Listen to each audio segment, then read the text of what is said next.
Est-ce que BTC repart sur un nouvel ATH? Eh bien, on va voir tout ça dans cette vidéo. C'est parti, on a plein de choses à voir. Salut à tous, c'est Kevin et on se retrouve du coup aujourd'hui pour une nouvelle vidéo d'analyse crypto en ce lundi matin. Alors, je pense que quand je vous posterai cette vidéo, il sera midi. Bon, BTC a fait une belle correction déjà ce week-end. Si on se remet en daily, on voit qu'on allait chercher bien bas, on allait chercher des belles mèches entre samedi et dimanche, surtout dimanche du coup. Et ici, on voit que par rapport à la dernière imbalance qu'on a construite, tout ici, globalement, on est venu chercher le milieu de l'imbalance, on s'est fait rejeter, maintenant on repart à la hausse, donc c'est plutôt positif à court terme pour BTC. Maintenant, pour moi, il faut faire extrêmement attention, c'est-à-dire que je vois beaucoup de gens se positionner actuellement vraiment en mode FOMO, all-in, etc. Ça commence à arriver sur les marchés. Donc pour moi, on est loin d'avoir le top de marché maintenant, tout de suite, mais attention parce que c'est pas bon signe, quoi. C'est pas bon signe quand on commence à entendre beaucoup de gens aller all-in alors qu'on voit un marché qui explose à la hausse, c'est pas terrible. Alors, moi, ce que je pense quand même, c'est qu'on a beaucoup de liquidités à venir chercher au-dessus des 100 000, donc globalement ici. Donc je pense qu'on a beaucoup de liquidités qui vont attendre de plus en plus en haut, là, tout ici, et donc on va venir déclencher ces liquidités. Alors à court terme, je suis pas sûr qu'on monte instantanément, je pense qu'on va encore attendre un petit peu. Alors là, pour l'instant, on a récupéré cette liquidité, on se fait rejeter pour l'instant, là on a le plus haut Asiat, plus haut de Londres de la semaine dernière, je crois.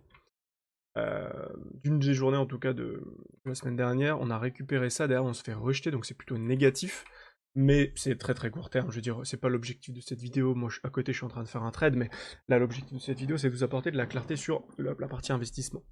Alors, moi ce que je pense c'est que du coup en termes d'investissement, on est venu chasser, on a réussi à retenir euh, la zone qu'on avait déjà tapée aux alentours des 95 600, on est revenu taper dans cette zone, on a réussi à se maintenir, on est reparti à la hausse, et toute notre zone d'imbalance baissière, on est en train de s'extraire à la hausse petit à petit. Donc là, attention, c'est pas très flagrant, mais pour l'instant, on s'y extrait, donc c'est plutôt positif pour le cours. Donc pour moi, la prochaine target, c'est d'aller plus haut.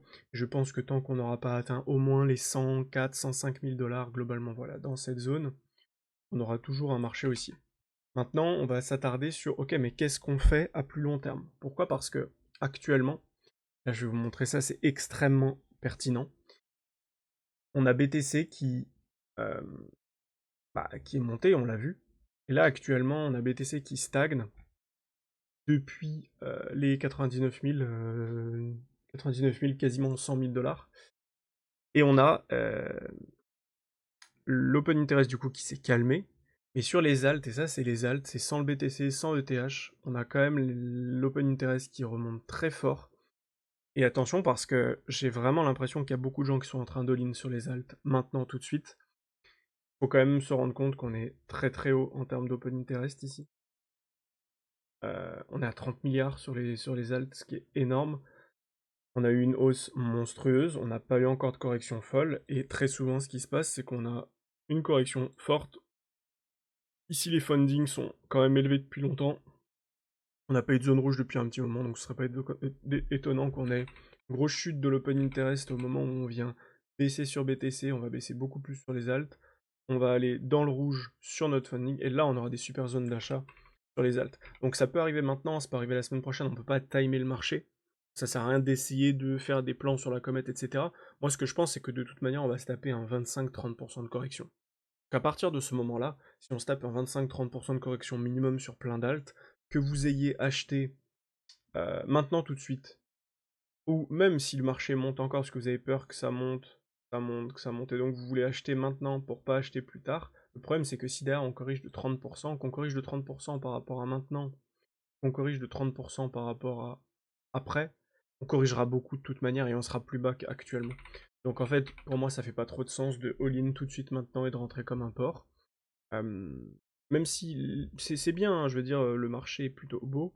Ce que je vois sur ETH, c'est qu'on a beaucoup de liquidités à venir récupérer au-dessus des 4100 dollars. Mais honnêtement, je serais pas étonné qu'on ait, si on n'a pas un push rapide là dans les prochains jours, qu'on ait vraiment quelque chose qui se stabilise comme ça, euh, avec l'open interest qui continue de monter sur les alts de manière forte, le funding qui continue de monter, et ensuite un gros nettoyage. pour ensuite repartir plus haut. Je pense qu'on aura un nettoyage vraiment, vraiment violent sur les Alpes, parce que les gens font n'importe quoi, et donc bah, que ça amènera à un gros nettoyage, tout simplement. Donc pour moi, c'est vraiment attendre, attendre, attendre, et être capable de prendre du recul sur tout ça. On a laissé pas mal de traces sur beaucoup d'altes. Par exemple, ici, on a posé comme une sacrée mèche, on s'est fait rejeter. D'ailleurs, oui, on a corrigé un petit peu, mais au final, on a corrigé au milieu de rien. Et malgré le fait qu'on ait corrigé au milieu de rien, il y a beaucoup de gens qui ont paniqué ici. J'ai regardé dans le détail, mais beaucoup de gens ont paniqué.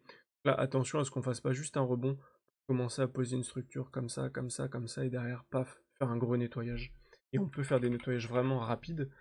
Ici, on voit par exemple sur cette charte que le nettoyage rapide, bah, typiquement, on a beaucoup de liquidités à venir récupérer plus bas, hein. Sauf que là, bah, par rapport à ici, ça fait de 30-35%.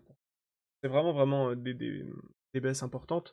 Si on regarde d'ailleurs par rapport au point bas, point haut, bah, on voit qu'actuellement, la zone des 0,382 correspond aux 82 centimes ici.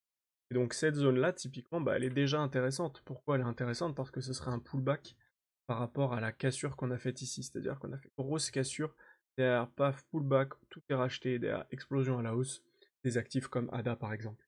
Donc pour moi, il y a vraiment, vraiment beaucoup, beaucoup de raisons qui font que là, on risque de corriger très prochainement. Donc il vaut mieux rester patient et pas faire n'importe quoi. Il y a beaucoup, beaucoup de gens actuellement qui essayent de faire n'importe quoi, de partir dans tous les sens, d'acheter des projets qui n'ont aucun sens parce qu'ils ont vu que ça a explosé. Il se passe n'importe quoi. Alors oui, il y a beaucoup de volume, oui, il y a de l'engouement, c'est très bien, mais attention parce que même si les marchés continuent de monter, et si typiquement ADA continue de monter et vient chercher sa première target aux alentours des 1,26, ça ne change pas que derrière, si on prend notre Fibo point haut, point bas, point haut, on vient, imaginons, à 1,30, bah en fait, dites-vous bien que derrière, si on corrige du coup jusqu'au 0,382, paf, on va faire une correction de 30%, à peu près, et donc on se retrouvera vers les 90 centimes. Et 90 centimes, c'est plus bas qu'aujourd'hui. Donc au final, all-in maintenant, c'est si le marché explose à la hausse sans jamais corriger, oui c'est intéressant, mais est-ce qu'il y a beaucoup de probabilités que ça arrive? Très très peu. Si le marché corrige dès maintenant, bah vous êtes perdant. Si le marché monte, que vous n'êtes pas capable de prendre des profits sur tous les actifs parce que vous savez pas quand en prendre, etc., et que le marché corrige, vous serez perdant encore. Donc moi, ce que je vous conseille, c'est deux choses. La première, c'est être patient, réussir à bien réfléchir sur le capital que vous voulez investir et réussir à l'investir par tranche et sur les bons actifs. Donc il faut trouver les bons actifs et ensuite il faut investir sur les bons paliers, attendre les bonnes corrections, chercher les bons indicateurs, comme par exemple le funding que je vous montre ici. Donc ça c'est le funding global, moins BTC, moins ETH. Et la deuxième chose, c'est pour ceux qui ont un vrai capital d'investissement, qui veulent pas faire n'importe quoi, qui veulent se lancer correctement. Prenez rendez-vous avec moi, le lien est dans la description, je pourrais vous expliquer exactement comment je peux faire pour vous aider à investir votre capital correctement, sans faire d'erreur et en sachant exactement où mettre vos zones de vente. Comme ça, vous pourrez faire correctement les choses de manière professionnelle en mettant des zones d'achat aux bons endroits, des zones de vente aux bons endroits et pas faire toutes les erreurs que 99% des gens vont faire. Parce que la plupart des gens vont faire des erreurs, la plupart des gens sont perdants, tout le monde va vous dire qu'il a gagné de l'argent sur la crypto, il faut comprendre que plus de 90% des gens finiront par perdre de l'argent en crypto. Ça, c'est une stat.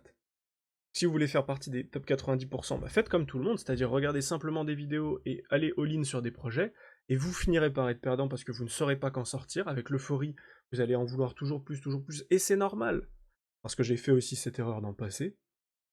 A l'inverse, si vous voulez faire comme le top 10, voire le top 1% de ceux qui investissent, prenez rendez-vous avec moi pour les plus sérieux, et comme ça je vous montrerai exactement comment on peut faire pour créer un portefeuille d'investissement qui soit cohérent par rapport à vos objectifs, et qui vous permette de sortir de manière raisonnée avec des profits. Ce que je voulais vous montrer également dans cette vidéo, c'est trois choses, ou quatre. Il y a eu la COP29, il y a eu un accord de 300 milliards de dollars sur la finance climat, aux grandes dames du coup des pays du Sud qui du coup se plaignaient que les pays du Nord ne le donnent pas assez.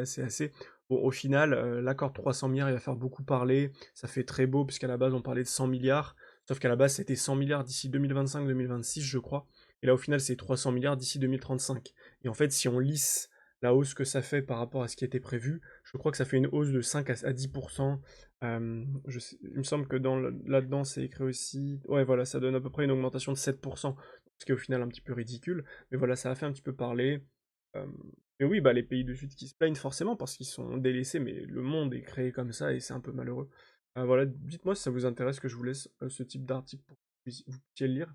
Autre chose que j'ai vu d'intéressant, euh, c'est l'intelligence artificielle qui détecte les tumeurs plus vite que l'homme. Des chercheurs ont développé une intelligence artificielle qui repère plus rapidement un cancer sur une image de biopsie que l'œil humain.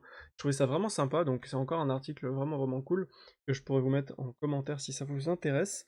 Et je pense que ce serait intéressant de parler davantage de ce type de choses, euh, de choses plus classiques de la finance. On a Desblocs qui lève 16 millions d'euros et qui devient la deuxième société crypto à recevoir l'agrément PSAN. C'est assez incroyable, ça paraît rien parce qu'il lève que 16 millions, c'est ridicule, ça reste français. Mais le fait qu'ils deviennent PSAN, ça peut être intéressant, donc voilà, ceux qui sont plus intéressés par la finance et les sociétés de demain, bah pourquoi pas checker un petit peu plus ce qu'il y a à faire autour de Desblocs, mais il peut y avoir des choses intéressantes. Et enfin, le point le plus important que je voulais aborder sur cette fin de vidéo, c'est la controverse autour de Pump.fun.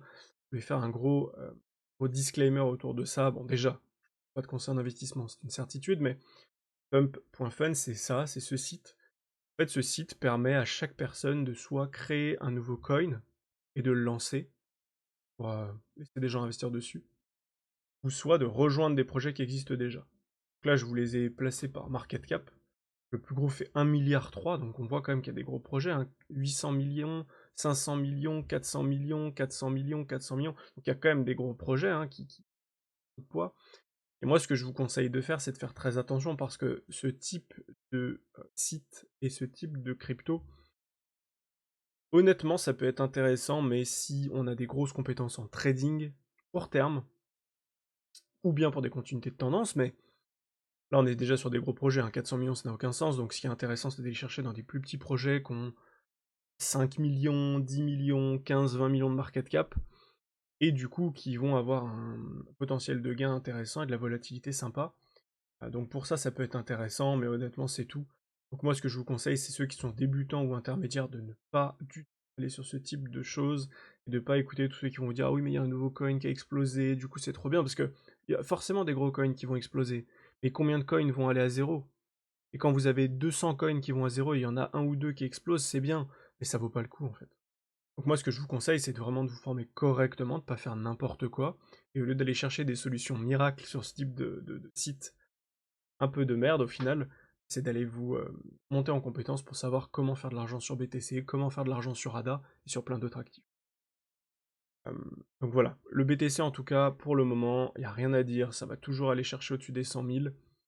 Toutes les attaques baissières avant, bah, pour le moment, sont bien rachetées, donc il n'y a pas de problème. Si jamais ça s'installe un peu en dessous, je vous ferai une vidéo mise à jour, vous inquiétez pas. Moi je vous dis à plus tard pour une prochaine vidéo, ciao ciao.